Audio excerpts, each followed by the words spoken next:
তুরস্কের পরে বাংলাদেশ। বাংলাদেশের দুর্ঘটনায়ও ভারত তার মেডিকেল টিম পাঠিয়ে মানবিকতার প্রকৃষ্ট উদাহরণ স্থাপন করেছে। তুরস্ক মনে রাখেনি, বাংলাদেশও মনে রাখবে না, আমাদের কিছু যায় আসে না। মানুষের মানবিকতার পাশে থাকাটাই হচ্ছে মানবাধিকার। সেটা যে না করে তাকে মানবাধিকার বলা যায় না। কিন্তু বাংলাদেশের অতিরিক্ত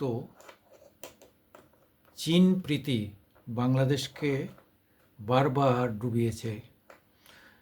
এই প্রশিক্ষণ বিমান চীন থেকে নেওয়া, আগেও এরকম দু একবার দুর্ঘটনা ঘটেছে, তার সত্ত্বেও চীন থেকে 7টা বিমান নিয়েছে। এটা নিয়ে মনে হয় তৃতীয় দুর্ঘটনা ঘটল। তবুও বাংলাদেশের চীন প্রীতি সর্বাধিক। আমরা কিছু কন্টেন্ট ক্রিয়েটার এবং ইউটিউবারকে দেখি, তারা চীনের ভালো দেখানোর জন্যই যে কী ভয়ঙ্কর জানি না, এতে তারা এক্সট্রা টাকা পায় কিনা, কেননা চীন সবসময় তার প্রচারের জন্য টাকা ব্যবহার করে। সেটা তো আমরা ইউক্লিক্সের কাছ থেকে জেনেছি, আমরা নেটফ্লিক্সের কাছ থেকে জানতে পেরেছি যে কত কোটি টাকা তারা এক একটা ক্ষেত্রে ব্যয় করে। বাংলাদেশের ক্ষেত্রেও তারা টাকা ব্যয় করে, কিন্তু হাসিনাকে সরিয়ে দেওয়ার ক্ষেত্রে পাকিস্তানের চীনের থেকে আমেরিকার বেশি টাকা ঢুকে যাওয়ার ফলে সেখানে চীন আর সুবিধা করতে পারেনি, তাকে মেরে আমেরিকা বেরিয়ে যায়। এখন আবার আস্তে আস্তে চীন ঢোকার চেষ্টা করছে সেই চীনা বিমান।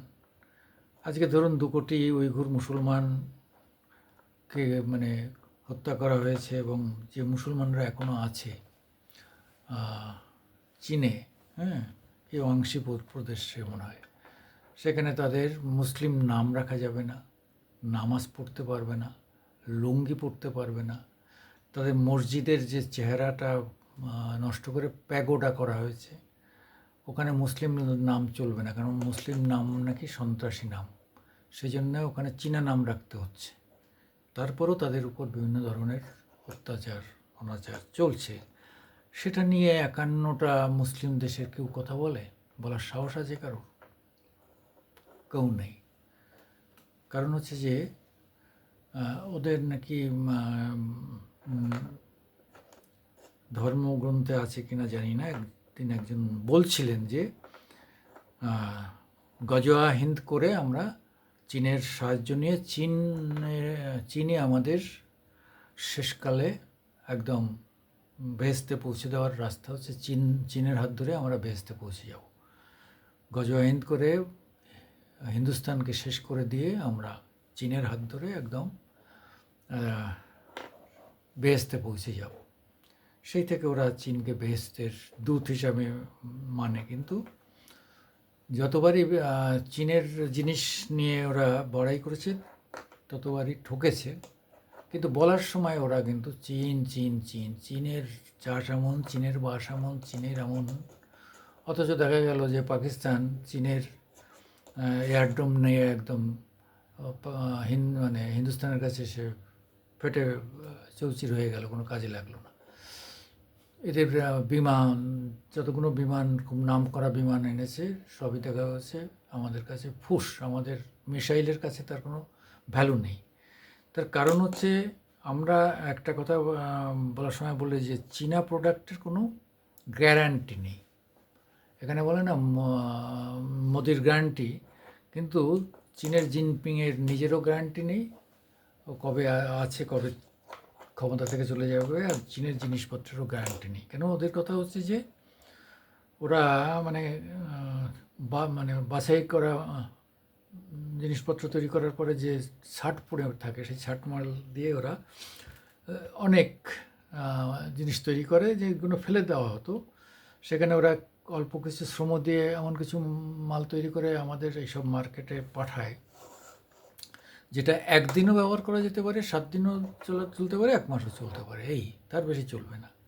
তবুও গরিব মানুষ যারা সত্যিকারই উপায় নেই, তারা অনেক সময় এইসব কিনে ঠকলেও আপাতত একটা ব্যবস্থা তারা নিতে পারে এরকম একটা মনোভাব থেকে কেনে। কিন্তু এখন আর আমরা আমাদের দেশে ওই টাইপের মাল আর ঢুকতে দেওয়া হয় না।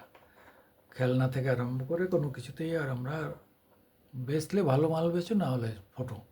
কিন্তু বাংলাদেশের তো সে কথা বলার সাহস নেই। বাংলাদেশে যা পাঠাবে তাই ওদের গোগ্রাসে গিলতে হবে।